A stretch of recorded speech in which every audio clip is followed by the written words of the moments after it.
남한, 대한민국 남한의 인구 밀도가 얼마인지 아십니까? 515라고 합니다. 2018년 통계입니다. 그러니까 우리 남한의 인구 절반 이상 되는 나라 중에 남한보다 더 인구 밀도 높은 데는 딱 한 나라 방글라데시가 있고 그 다음에는 남한이에요. 우리가 사는 미국은 본토의 인구 밀도만 30이에요. 그러니까 외곽적 알래스카는 0.42. 그러니까 외곽적 합하면은 30명이 안 돼요. 캐나다는 얼마인지 아세요? 3입니다. 3. 1평방킬로미터에 캐나다는 3명 살고 미국 사람은 30명 사는데 한국 사람은 515명이 사는 거예요. 그러니까 어떻게 살아야 돼요? 치열하게 살아야 됩니다. 그래서 한국 사람들이 강할 수밖에 없는 거예요. 작은 나라에 자원도 부족한데 석유도 없는데, 그러나 인재를 양성하기 위해서 교육 열기가 높아서 열심히 공부를 시켰지만 공부하는 학교가 인성교육을 할 수가 없었어요. 오직 지식교육 중심으로, 그래서 주입식, 문답식 시험 위주로 그렇게 공부를 했기 때문에 이 사람의 성품, 인격 형성은 학교나 사회에서 하지를 못했습니다. 이것은 가정에서, 훌륭한 부모님 밑에서, 혹은 신앙 가정이면 더 좋죠. 훌륭한 신앙 부모님과 교회 속에서 잘 자랄 수 있었던 것이죠. 여러분, 이 성품이 건강하게 성숙해야 되는데 우리가 알기에 인격하면은 세 가지를 생각해요. 지식적인 지성과 이 감정이 풍성한 감성과 그 다음에 의지를 이야기하죠. 이 지식적인 것, 이건 이제 학교에서 배우기도 하지만 IQ 좋은 사람은 그 탁월한 머리가 있잖아요. 그래서 암기력이 있고 응용력이 있고 추리력이 있고 상상력이 있고 기획을 잘하고, 그래서 뛰어난 거예요. 그 다음에 감성이 충만한 사람은 슬픈 일, 기쁜 일을 공감을 잘하면서 많은 사람과의 관계가 풍성하고 너그럽습니다. 그래서 마냥 좋은 사람은 감성이 있는 사람이에요. 그런가 하면 의지가 있어야 일을 해내고, 자고로 지도자는 제일 중요한 것이 지성, 감성보다 더 필요한 게 의지라는 거예요. 그 의지가 있어야 책임감이 있고 뭘 해도 일을 해냅니다. 끈기가 있고 포기하지 않아요. 그런데 이 세 가지, 지식, 정서, 감성이 다 합친 성숙한 인격을 가진 사람이라고 해도요, 그 사람이 다 된 게 아니에요. 하나님이 창조하신 사람은 지정의의 인격만 가진 사람이 아니라 그 위에 영적인 하나님의 형상대로 지음받은 영성이 없으면은 바람에 나는 겨와 같은 존재예요. 그래서 이 영성이 없으면 우리가 신앙생활을 하거나 인격적으로도 한계에 부딪힙니다. 물론 의지가 강하면 결심을 하기 때문에 착실하게 뭔가 발전을 이루고 꽤 오랫동안 인격과 교회생활, 신앙생활, 대인관계를 잘해요만은, 그러나 아무리 인격이 고상해도요, 높은 정상은 올라갈 수가 없어요.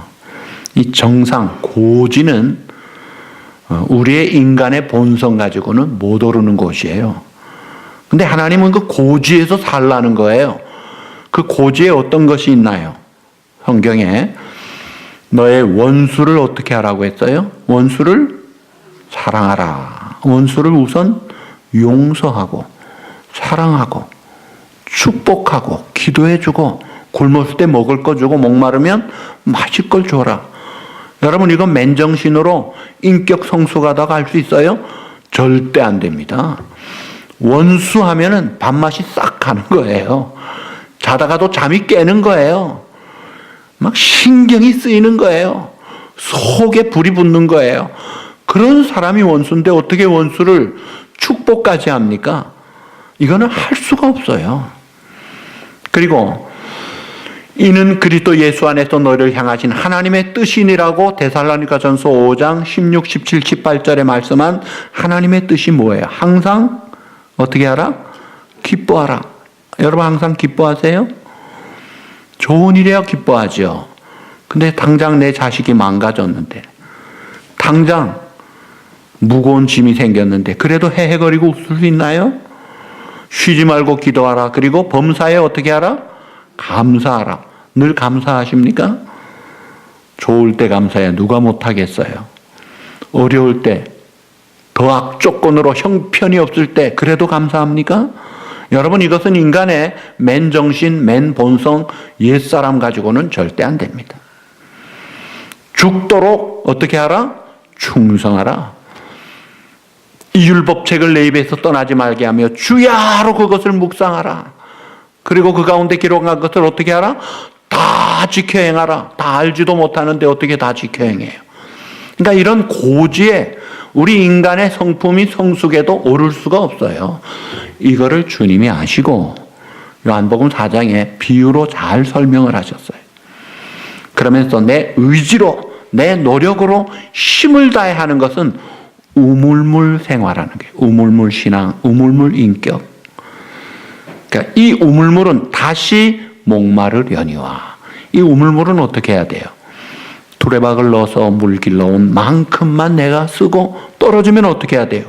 없으니까 또 물 풀어 가야 돼요. 계속 우물물 퍼다가 쓰고 모자라면 또 갖다 쓰고 하는 이 내 땀 흘리는 노력, 의지, 그거 안 하면은 나는 물을 못 먹는 거예요. 그러니까 우리 많은 성도들이 이 우물물 신앙 생활을 많이 해요. 내가 나름대로 하다가 아이고 힘이 부족하면은 역부족. 그래가지고는 사랑도 떨어지고 기쁨도 떨어지고 만족도 떨어지고 힘도 떨어지고 옛날에 평안도 없어지고 비실거리고 흔들리고, 이게 우물물 신앙생활의 특징이에요. 연조가 있어서 직분이 있어서 체면이 있어서 흉내는 내지만 속에 신실한 그 풍성함이 없어요. 그리고 영향력이 약해져요. 오히려 영향을 받아요. 그러니까 이 세상에 나가서 빛이 돼서 반짝반짝하고 세상에 나가서 소금 역할로 썩지 않게 맛을 내고 좋은 향내를 내야 되는데 이게 위축이 되고 약해진다. 그게 우물물 신앙생활이에요. 이 우물물을 마시는 자마다 다시 목마르려니와, 예수님 뭐라고 하셨어요? 내가 주는 물을 마시는 자는 영원히 목마르지 아니하리니 이 물은 그 속에서, 따라합시다, 솟아나는 샘물이 되리라. 아멘. 솟아나는 샘물, 이건 어떤 거예요? 내가 퍼와서 고생한 만큼만 먹는 물이 아니라 계속 솟구치는 물이에요. 이 샘물을 가지고 신앙생활하는 것이 바로 성령의 지배를 받고 성령의 충만한 생활입니다. 여러분 자동차는 내가 중립 기아에 놓고 열심히 밀어서 가면 몇 미터 가겠어요? 차는 그렇게 타는 게 아니잖아요.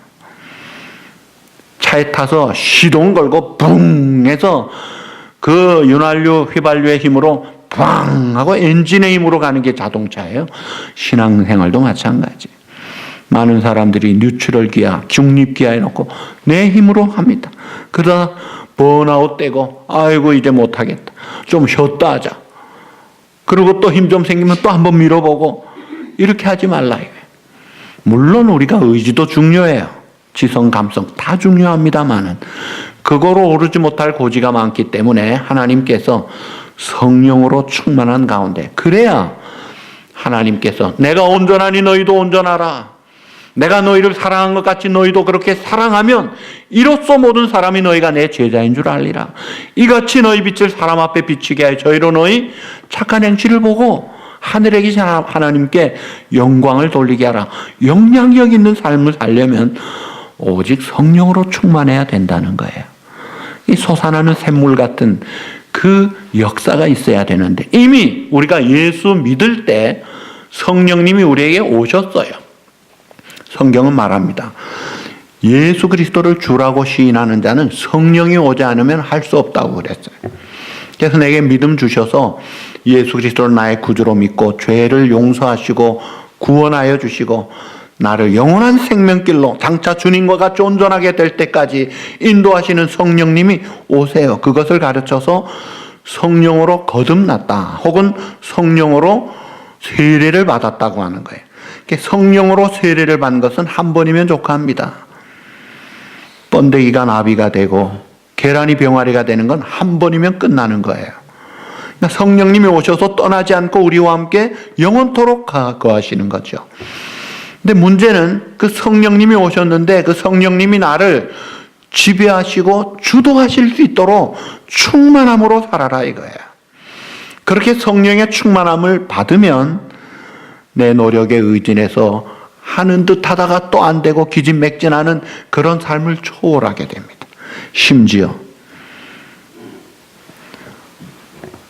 그렇게 잔인하게 사람을 죽였다는 고재봉, 그렇게 잔인했던 지존파 그 악당들 성령의 충만함을 받고 어떻게 됐어요?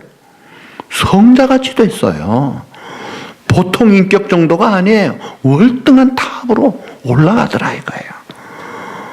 이런 역사가 하나님이 약속을 하신 것이기 때문에 오늘 우리가 그것을 사모하자는 거예요.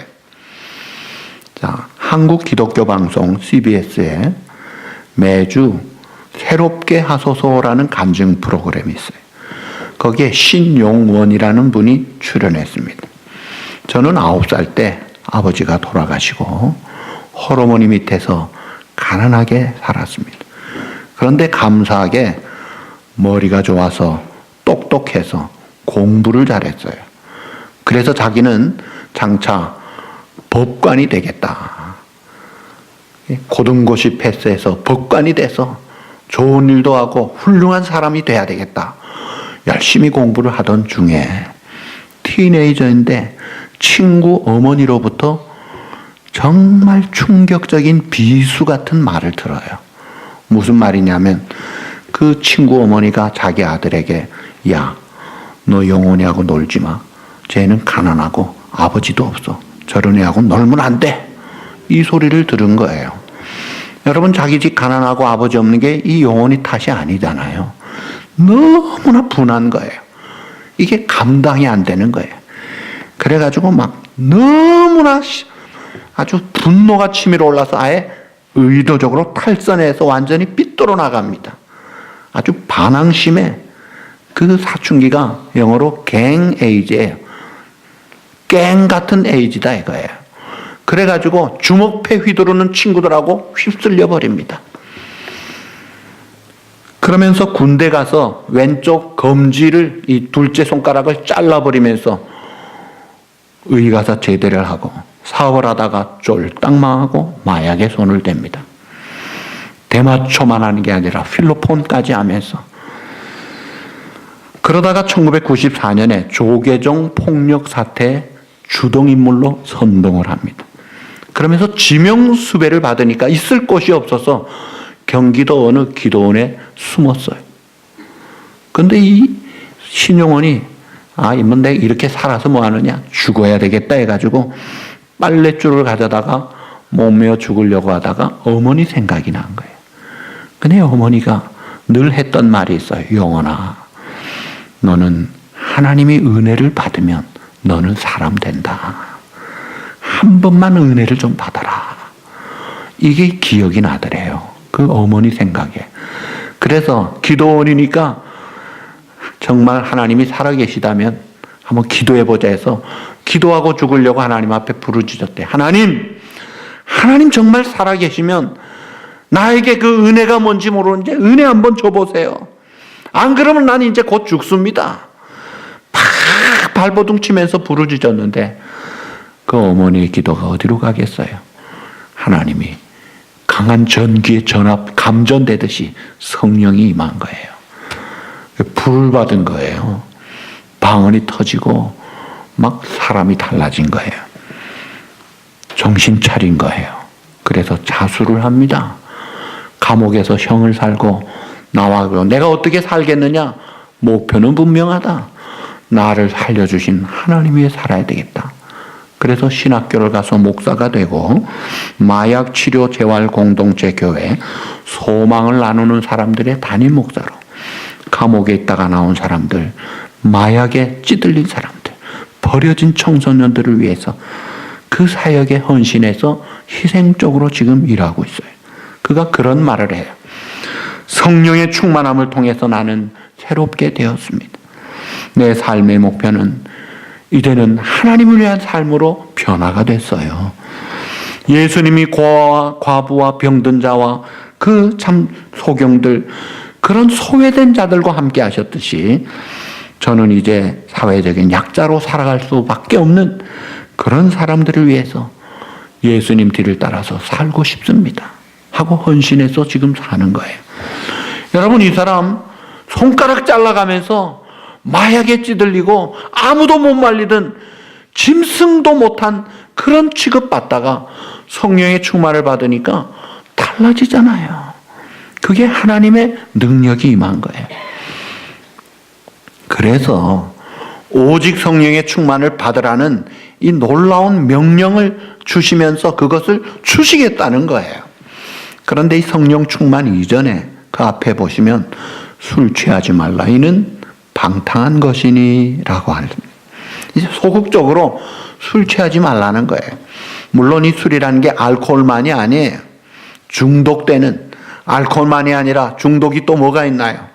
갬블, 도박에 빠지면 감당을 안 돼요. 또는 경마에 빠져보세요. 자동차 경륜에 빠져보세요. 감당이 안 돼요. 또 증권, 인터넷 게임 오락, 어떤 사람은 쇼핑에, 어떤 사람은 낚시에, 어떤 사람은 바둑에, 이 방탕한 것에 빠져요. 근데 술도 마찬가지예요. 처음에 사람이 술을 멋있게 먹는 것 같아요. 마시는 것 같아요. 나중에는 어떻게 돼요? 조절 못하면요, 술이 자기를 먹어버립니다. 그래서 음주운전하다가 대형 사고를 치고 사람을 죽이기까지 하고 감옥 가고 가정 파탄 나고 음주로 폭력, 부부싸움, 가정 파탄, 알코올 중독으로 건강과 인생을 다 낭비한다 이거예요. 그러니까 술에 취하면요, 멀쩡하던 사람이 달라지잖아요. 제가 어릴 때 우리 동네에 그 봉투 만드는 그분 계셨어요. 참 인상 좋고 착하신 분이에요. 착한, 좀 작은 분인데, 이분이 이상하게 착한 분인데 술만 먹으면 완전히 달라져요. 온 동네 밤중에도 상관없이 고함을 질러요. 어디서 그런 힘이 나는지 고성방가를 해요. 그럼 사람들은 또 술 드셨구만. 아무도 못 말려요. 고성방가만 합니까? 방뇨도 합니다. 방탕하게 지냅니다. 자, 참 이 걷잡을 수가 없어요. 물론 그분도 우리 어머니 예수 믿게 전도해가지고 예수 믿고 안수 집사님 되셔서 다 고치고 참 좋은 분으로 사셨는데, 여러분, 우리가 하나님 앞에 내 좋은 마음을 가졌다고 해도요, 그 좋은 마음에 따르는 행동을 해야 돼요. 어린아이들의 기도를 보면 재미가 있어요. 하나님, 나 오빠하고 안 싸우게 해주세요. 오빠도요, 하나님 내 동생하고 안 싸우게 해주세요. 그리고 돌아서서 5분도 안 돼가지고 대판으로 싸워요. 기도는 해놓고 잘 싸워. 하나님 나 건강하게 자라게 해주세요 해놓고 콩 골라놓고 파 골라놓고 좋은 것들은 다 골라놓고 그 밥도 따라가면서 먹여야 겨우 먹을 뚱말뚱하면서 건강하게 해주세요. 기도는 잘하는데 건강할 짓을 안 해요. 하나님 나 공부 잘하게 해주세요 하면서 숙제는 쳐다보지도 않아. 책은 관심도 없어. 그 어린아이들이 어린 짓인데 사실은 어른들도 마찬가지예요. 여러분, 건강 위해 기도하지 않는 분 없잖아요. 다 건강 위해 기도하면서 보면요, 술도 잘 마시고 담배도 잘 피고 밤늦게 기름진 거, 튀긴 거 부담 없이 먹어요. 그러면서 무슨 건강을 찾는 거예요. 책임도 없는 그런 행동을 하더라 이거예요.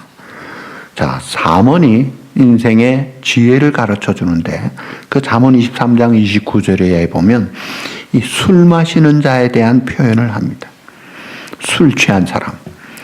재앙이 누구에게 있느냐? 근심이 누구에게 있느냐? 분쟁이 누구에게 있느냐? 원망이 누구에게 있느냐? 상처가 누구에게 있느냐? 붉은 눈이 누구에게 있느냐?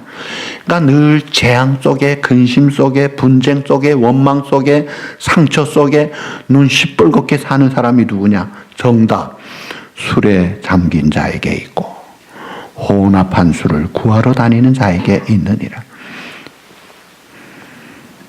그래서 포도주는 붉고 잔에서 번쩍이며 순하게 내려가나니 너는 그것을 보지도 말지어다. 그것이 마침내 뱀같이 물 것이요 독사같이 쏠 것이며 내 눈에는 괴이한 것이 보일 것이다. 그런데 이 사람은 말하기를 나는 나를 때려도 나는 아프지 않고 나를 상하게 하여도 나는 감각이 없다. 내가 언제나 깰까? 깨면 또 어떻게 해요? 다시 술을 찾겠다. 이게 술 취한 사람의 모습입니다. 술 때문에 인생을 다 망쳐버리는 거예요. 자기만 망칩니까? 가정과 자녀까지 영향을 줘요. 이 중독이라는 것이 이게 문제예요. 그래서 이것을 끊어버리라 해요. 그러니까 성령은 거룩한 영이에요. 하나님의 영이 우리에게 충만하게 임하려면 내 속에 더러운 것부터 비워져야 돼요. 생수를 담으려면 이 더러운 물을, 오물을 버리고 담아야 되잖아요. 이걸 버리는 게 회개예요. 그러니까 죄를 비워야 돼요. 구체적으로 말합니다. 이기심을 버려야 돼요. 이 이기심은 일만하게 뿌리라고 할 정도로 아주 영향이 안 좋아요. 나밖에 모르고 나만 생각할 때, 나만 커질 때 하나님은 지극히 적어집니다. 상대방이 적어집니다. 그러니까 성령이 나를 지배할 수가 없어요. 이 이기심, 자기중심을 몰아내고 이제는 내가 산 것이 아니라 내 안에 주님이 주인이 되셔야 돼요. 그러니까 성령 충만은 성령이 주도해야 충만이지 내가 지배하고 내가 주도하는 것은 성령 충만이 아니에요. 그러니까 이기심을 버리고 또 인색함도 버려야 돼요. 교회 생활 많이 한 분들은 알 거예요. 인색한 사람 치고 성령 충만한 사람을 본 적이 있습니까? 있을 수가 없습니다. 성령 충만한 사람은 후합니다. 풍성합니다. 양보하고 희생도 즐겨하는 사람이 성령 충만이에요. 인색을 버려야 합니다. 잘못된 자세, 남을 미워하는, 풀지 않는 복수심 이런 걸 가지고 있으면요, 이게 수키로 되는 모래주머니 달고 달리려고 하는 사람과 같아요. 이게 무거워서 달려지지가 않는 거예요. 이런 마음 자세를 벗어버려야 돼요. 주기도문 하나도 못하잖아요. 우리에게 죄 지은 자를 용서해 준 것 같이 용서받아야 되는데 나는 용서 안 해놓고 무슨 용서를 받아요? 나는 매듭 지어놓고 하나님 풀어달라고 하면 되겠어요? 이런 자세를 버려야 돼요. 특별히 현대인들에게 있는 고질적인 제일 많은 것이 무관심이라는 거예요. 옛날에는 동네가 다 가까워 있어가지고 숟가락 몇 개인지까지 알아가지고 누구 어느 집에 도둑 한번 들었다면 큰 핫 이슈인데 요즘은요, 어느 집에 죽었다 그래도 아무 소식이 없어요. 관심이 없어요. 이번에 우리 박 집사님 보니까 참 여러분들이 관심을 가지고 있는데, 여러분이 무관심, 교회에 무관심합니다. 예배에 무관심하고, 기도에 무관심하고, 다른 사람의 아픔에 무관심하고, 이런 이 무관심의 마음을 좀 감각 있는 자답게 그렇게 깨어나도록 해줘야 돼요. Wake up! 일어나라 이거예요. 그리고 특별히 하나님이 우리에게 예수 믿을 때 성령으로 믿게 했기 때문에 성령님이 우리에게 가만히 있지 않고 육체에도 욕심이 있듯이 성령도 소욕, 그 강한 디자이어가 있어요. 강한 성령의 소욕이 있어요. 그래서 어떤 상황이 딱 닥치면 육체는 원수를 맺으려고 합니다. 아주 죽이려고 하죠. 그러나 성령은 어떻게 합니까? 용서해라, 감사해라, 사랑해라. 이 반대되는 빛과 어두움이 서로 맞지 않듯이 이질적인 그런 욕구가 나올 때 이 성령의 욕구에 우리가 순종해야 되는데, 그런 좋은 하나님의 진리의 교훈을 물리쳐요. 충성해라, 열심히 헌신해라 하면은요, 안 해. 내가 왜 해? 편한 거 좋아하고 움직이지 않으려고 그래요. 이런 교만과 불순종과 거역하는 마음을 버려야 된다 이거예요. 내 나태함과 거짓됨과 이 계속 반복되는 이 잘못된 습관, 나쁜 것들을 과감하게 끊어내는 그런 고통을 감수해야 성령으로 거듭나 충만함 가운데 기쁘고 감사하고 즐겁고 빛나는 삶을 살 수가 있는 거예요. 그래서 이 소극적으로 술 취하지 말라. 이 썩은 술에 취하여 방탕한 것으로 가지 말라 이거예요. 그리고 다른 길이 없어. 이거밖에 없어. 그것이 이제 오직 성령으로 충만함을 받으라고 한 거예요. 자, 성령의 충만함을 받으라. 악한 부모도 자식이 부모에게 구할 때 자식이 구하는 것보다 더 좋은 거 주려고 그래요. 하물며 하나님 아버지께서 우리가 하나님 앞에 기도할 때 성령을 주시지 않겠느냐. 최고 좋은 것이 성령 충만이라는 거예요. 성령 충만하면 가장 기쁘고 풍성하고 넉넉하고 찬송이 나오고 감사가 터져 나오고 승리 생활하고 열매 맺고 빛을 발하는 삶을 산다 이거예요. 그리고 오직 성령의 충만함을 받으라. 이것은 지속적으로 가는 거예요. 이게 지속적으로 유지되는 것이 이제 19절, 20절, 30절에 세 가지로 나옵니다. 19절에 시와 찬미와 신령한 노래로 서로 화답하는 거예요. 하나님 앞에 찬송하고 서로 화답합니다. 그 다음에 두 번째는 감사하는 거예요. 그리고 세 번째가 그리스도를 경외함으로 피차 서로 복종하고 존중히 여기고 인간관계 잘하는 거예요. 그러니까 이 성령 충만은 찬송 예배 생활과 직결되고 화답과 직결되고 또 이 성령 충만은 감사로 나타나는 것이고 그 다음에 인간관계로 나타난다 이거예요. 그래서 그 인간관계에 아내들아 남편들아 제일 가까운 한 몸 된 부부부터 자녀들아 부모들아 종들아 상전들아 이 관계를 통해 유지될 수 있도록 교훈을 주셨던 거예요. 자, 그래서 이 세상의 조류는 다 셀피시합니다. 육체적이고 물량적이고 현실적인 것을 추구합니다. 그 시대의 조류를 거스려서 맑은 물을 찾아 올라가는 물고기 같은 사람이 성도요. 이게 교회가 하는 일이에요. 우리 지상의 교회나 성도들이 부족하지만 그래도 소망이 있다 이거예요. 함께 모여서 시와 찬미와 신령한 노래로 서로 화답하며 마음으로 주께 노래하며 찬송하며 항상 아버지 하나님 앞에 감사하며 또 피차에 서로 존중히 여기는 그런 공동체의 꿈을 이루어가는 것이 이게 성도요 교회라는 거예요. 그러려면 우리가 이 기관 고장이 나서 표류하는 배가 아니라 이제는 상을 타려고 경주장에서 땅 하고 8명이 출발해도 금메달은 1명입니다. 예선을 통과하고 본선 마지막 파이널 그때 8명이 뛰고 혹은 장거리는 수만 명이 뛰지만 금메달은 1명이 받는 거예요. 그 1명은 그걸 위해서 모든 일을 절제하고 썩지 아니할 것을 얻고자 썩을 것은 다 버리더라 이거예요. 향방 없는 것 같이 허공치는 인생을 정리하더라는 거예요. 그래서 우리가 이 성령 충만한 삶을 지속적으로 살려면 스피드보다 중요한 것이 방향이에요. 내가 빨리 많이 이런 게 중요한 게 아니라 방향이 바로 돼야 돼요. 빨리 간다고 해도 엉뚱한 방향 가면요 망하는 거로 빨리 가는 거예요. 그러니까 우리가 온전케 하시는 믿음의 주여 주님을 바라보고 그날의 표대를 바라보고 부름의 상을 바라보고 그 미래의 영광을 바라보고 바른 꼴대를 향해 달려갈 수 있어야 돼요. 그리고 불필요한 것들 많은 불필요한 것들이 있을 거예요. 이런 것들은 과감하게 가지치기를 해야 돼요.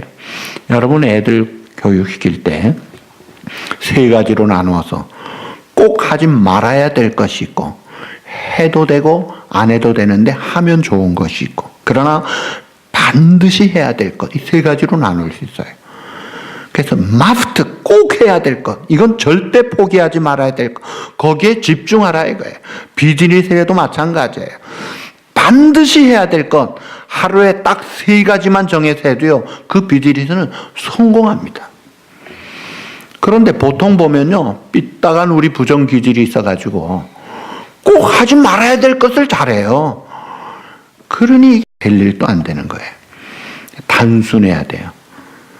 불필요한 것들, 정말 중요하지 않은 것들은 거룩한 중심을 회복하기 위해서 가지치기하고 포기할 수 있어요. 그리고 무엇보다도 우선순위가 분명해야 돼. 하나님의 나라, 하나님의 의, 하나님의 영광 구체적으로 예배하는 거예요. 말씀 기도 생활입니다. 그리고 사랑하는 거예요. 감사하는 거예요. 주님 닮아 온유 겸손한 가운데 잘 섬기는 생활이에요.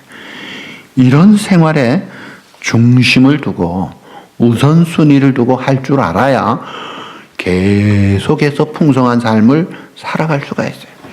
자, 이렇게 우리가 성령으로 충만하려면은 성령 충만의 명령 앞에 우리가 성령의 충만을 갈구하고 사모해야 돼요. 근데 하나님이 사모하는 자에게 주시겠다고 약속하셨어요. 이사야 44장 3절에 보시면 내가 가란 자에게 물을 주며 마른 땅에 시내가 흐르게 하며 나의 신을 너의 자손에게 나의 복을 내 후손에게 내리겠다. 이 가란 자 마른 땅에 내가 주겠다는 거예요. 또 시편 107편 9절에도 사모하는 영혼을 만족해 하시고 줄인 영혼에게 좋은 것으로 채워주신다. 사모하고 줄인 영혼을 채워주시는데 내가 사모하지 않으니 내가 차 있으니 받을 여유가 없잖아요. 그렇게 하지 말라 이거예요. 그리고 우리가 성령으로 충만하면 무슨 특별한 사람이 되는 게 아니에요. 예수님 닮은 사람이 됩니다. 겸손한 사람, 온유한 사람이 됩니다. 사람들의 모습에서 사람들이 여러분들을 통해서 이야 믿는 사람답다 하는 그 향내를 바라게 돼요. 또 말씀을 사랑하게 되고 기도를 사랑하게 되고 전도를 영혼을 사랑하게 되는 거예요. 그러니까 이 성령의 충만함은 기도하기를 좋아합니다. 말씀이 귀해요. 그리고 성도가 귀하고 바깥에 영혼들이 보이는 거예요. 그래서 그 영혼들을 위해서 아낌없이 희생도 하는 거예요. 그래서 천하보다 귀한 열매들을 얻는 거예요. 그리고 능력을 받습니다. 봉사의 능력을 받습니다. 사랑의 능력, 섬김의 능력을 받는 거예요.